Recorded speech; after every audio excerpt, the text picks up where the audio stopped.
যেটা মুখ্যমন্ত্রীর বিধানসভা অর্থাৎ ভবানীপুরে। ওখানে শুভেন্দু এবং মুখ্যমন্ত্রী দুজনেই একসাথে একই জায়গায় পুজো উদ্বোধন করছেন।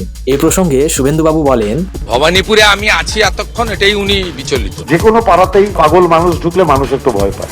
অন্যদিকে এসআইআর এর নাম করে ভোটার লিস্ট থেকে নাম বাদ যাওয়ার কারণে মুখ্যমন্ত্রী কমিশনকেও ছাড়লেন না এবং প্রধানমন্ত্রীকেও ছাড়লেন না। চন্দ্র বসু বেঁচে থাকলেও তাকে হিয়ারিং এ ডাকা হতো, কেন ইলেকশনের বিরুদ্ধে কেস হবে না?